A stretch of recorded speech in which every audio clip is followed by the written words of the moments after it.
Da Zensona a Salgareda e a Ponte di Piave, dove si riferiscono queste immagini. È una corsa contro il tempo per rialzare decine e decine di filari di vite schiantati al suolo. Abbiamo avuto un danno enorme, la nostra azienda è stata colpita con la grandine per l'intera superficie, e per la caduta, come potete vedere, sono 3 ettari e mezzo, quasi 4 insomma. Il lavoro degli agricoltori è incessante, a tempo di record. Dopo soli 3 giorni dalla tempesta di vento e ghiaccio, tutti si sono rimboccati le maniche per cercare di salvare le preziose vigne. Sono 5.000 metri, abbiamo appena finito di raddrizzarlo e adesso vediamo insomma.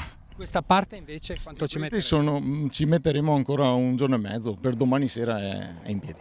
In quanti siete a lavorare? In 5. La qualità delle uve è totalmente azzerata in queste vigne di Raboso a Campo Bernardo di Salgareda. Gli acini sono oramai essiccati. Poco cambia nei vitigni di Chardonnay e Prosecco. Solo una piccola percentuale di queste uve potrà essere raccolta, se converrà farlo. Riusciremo, spero, a raccogliere un 10, un 15, un 5, non lo so. Vediamo se converrà soprattutto raccogliere. Questo è.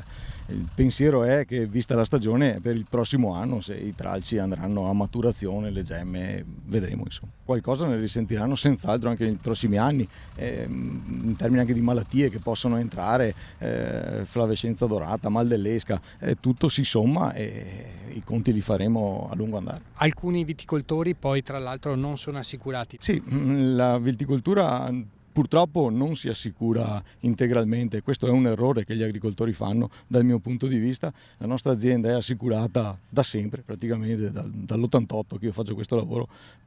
Io non posso che consigliare agli agricoltori di fare le polizze. Soprattutto di questi tempi che le stagioni stanno cambiando drasticamente. Questo è altrettanto evidente, che in questo periodo il clima sta cambiando, lo vediamo tutti e questi sono i risultati.